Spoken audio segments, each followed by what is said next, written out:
Welcome to the Deep Dive. Today, we're doing something a bit different. We've got our hands on a really foundational source. Yeah, it's not the usual policy docs. Exactly. We're diving straight into My Book of English. It's the 2024 edition for fifth-year primary students in Algeria.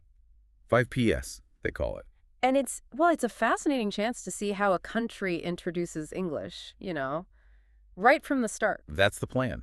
We want to quickly map out what these kids are learning, the core vocabulary, the themes, even the basic cultural stuff they get. It's like reverse engineering the curriculum. You see the strategy. The book itself, in the preface, it says the aim is confidence. Confidence in. Listening, speaking, reading, writing. But crucially, by grounding it all in stuff they already know, making English feel, relevant from day one. And they've even got this character, right? Najib? That's right, Najib. He's positioned as the student's friend, their guide through this book, which is actually their third English book already. Okay, so let's follow Najib. Let's start at the beginning, back to school.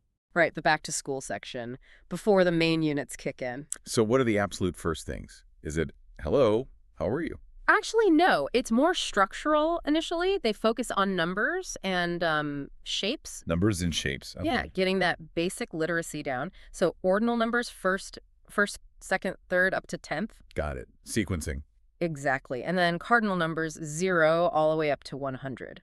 So they build that sort of mathematical framework in English right away. And shapes. What kind of shapes are we talking? It's the basics, but also, interestingly, culturally specific ones, too. So circle, square, rectangle, triangle, the standard geometric stuff. But also star, crescent, heart, and oval. You see the star and crescent appearing immediately. Interesting. So embedding cultural symbols right alongside the universal geometry. Precisely. It's functional English for describing the world, but a world that includes their specific context. Okay, so foundation's laid, then it moves into the main structure. 6 units, you said. 6 main sequences, yeah. That's how the year's learning is organized. And sequence 1 is? Jobs and occupations. It starts with identity through work. Right. So what kind of jobs are highlighted? Does it give you a sense of, societal values? I think it does, yeah.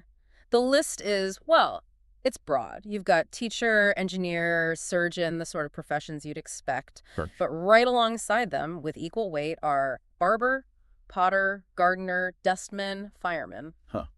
So valuing essential services and skilled trades just as much. It seems that way. It suggests a respect for all kinds of necessary work. And it's not just learning the job titles, is it? They get into the specifics. Oh, absolutely. The vocabulary is very practical. Tools of the trade. Like what? Well, a surgeon uses a scalpel. A construction worker might use a spanner or trowel. A fireman needs a hose and ladder. Even things like scissors, sewing machine, bucket, truck, camera. Wow, okay. Very specific. And the places, too. Hospital, garage, garden, building site, fire station, workshop, school. It's about understanding the whole context of the job. And you mentioned a cultural anchor here, a specific person. Yes, Dr. Belkacem Haba. He is presented as an Algerian scientist. Doing what? The book says he makes inventions and works in a lab. So right away, English is linked to, national scientific achievement, not just something foreign. That's a smart way to build connection. Okay, so that's work. What about sequence 2? Sequence 2, shifts to leisure, hobbies, how students spend their free time. How do they learn to talk about that? Preferences. Yep, they start with the key verbs, like love, enjoy. Simple, direct ways to express what you're into. And what are they into? What hobbies make the list? It's a real mix. You've got passive things, active things, individual community.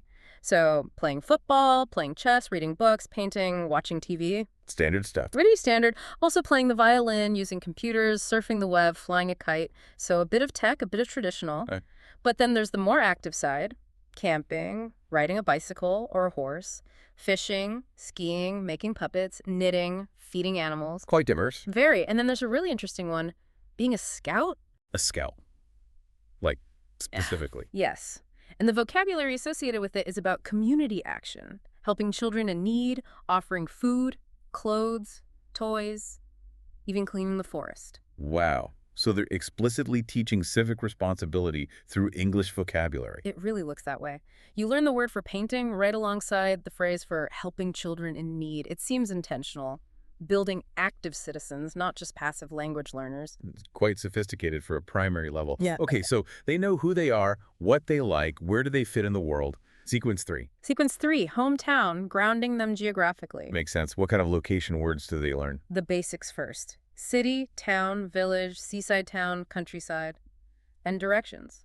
North, south, east, west. Building that spatial map. And I bet this is where the local context really shines. Oh, absolutely. They use specific Algerian places as examples. Oran in the west. Annaba in the east. They even note it has high buildings and a big port. Really specific details. Totally. Sidi Okba, down south in Biskra. Churchill, a seaside town. Ifri, which is famous for its mineral water. It makes the English immediately relevant to their world. Does it stay entirely local? No, and this is interesting. In the same sequence, they mention Kuala Lumpur, Malaysia. Huh. So Algiers and Kuala Lumpur side by side? Pretty much. It normalizes thinking both locally and globally right from the start. You learn about your town's mosque, supermarket, bakery, cafe. The essentials. Right. Airport, hotel, university, pharmacy, the infrastructure of daily life. But you also learn about a major city halfway across the world. Okay, building that map. Yeah. Then sequence 4, showing the way.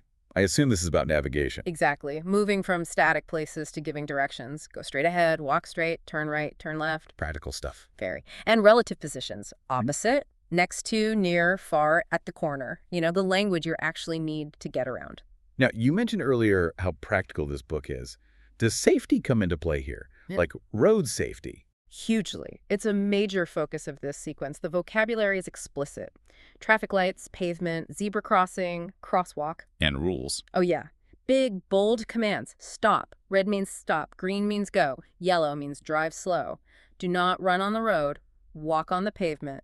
Use the zebra crossing. Don't play on the road. Wow.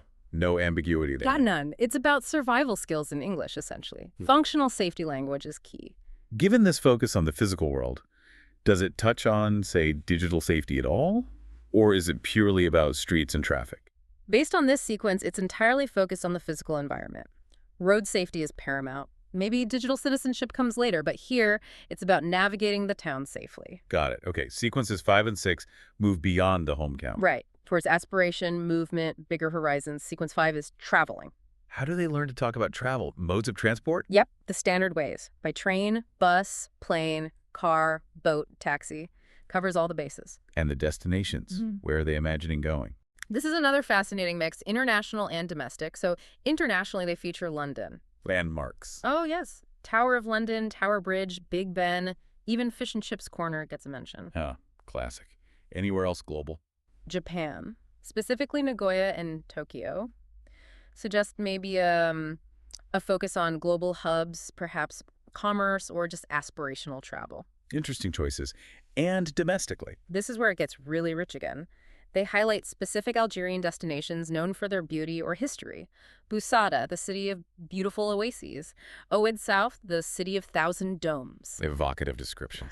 Absolutely. Constantine, famous for its hanging bridges like Sidi Massid Bridge, Tlemcen, Batna. They even mention a specific Algerian ship, the Tariq ibn Ziyad. So learning English is tied directly to appreciating and maybe promoting Algeria's own attractions. It definitely feels like that. Know the world, but know and value your own country deeply. Okay, final sequence. Sequence 6, holidays.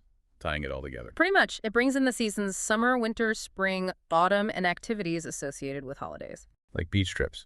Exactly. Going to the beach, camping, visiting monuments, riding a bicycle, having a sunbath, building sandcastles. Standard holiday fun. What about winter? Skiing gets mentioned, specifically referencing Crea and Tichtamount, which are actual Algerian skiing locations. Again, grounding it locally. Yeah. And monuments. You mentioned visiting monuments. Yes, and the list of monuments they're expected to recognize is, well, it's perhaps the most culturally loaded part of the book. How so? What's on the list? It's a real blend. You have globally recognized landmarks like the Leaning Tower of Pisa, Right. Then right alongside it, major religious sites. The Kaaba in Mecca, Al-Aqsa Mosque in Jerusalem, the Taj Mahal in India. Wow.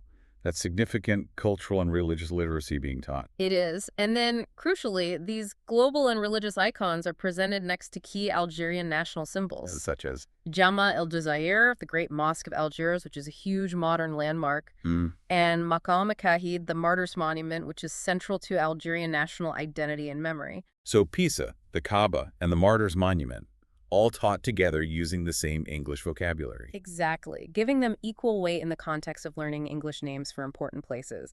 They also include natural sites like Takit, the desert oasis town, and the Kafrita waterfall. It's quite a journey they pack into 1 year. It really is. From defining yourself with jobs and hobbies, to mapping your local town and learning to navigate it safely, and then expanding outwards to national treasures and global landmarks. And the constant thread seems to be using very specific, often Algerian, examples to teach universal English concepts.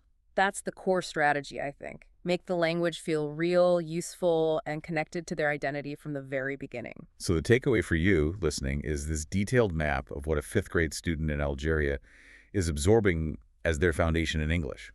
It's language, yes, but it's also culture, geography, civic values. It really is a holistic package. It's designed to build not just vocabulary, but a confident, context-aware individual. And maybe here's something to think about. Given how carefully they've woven in landmarks like the Kaaba or the Taj Mahal alongside national monuments like Maqam or Shahid, what does that deliberate mix tell you? How is this early English education being used to shape a student's understanding of their place in the world, both as a global citizen and as someone with a very specific cultural and national heritage?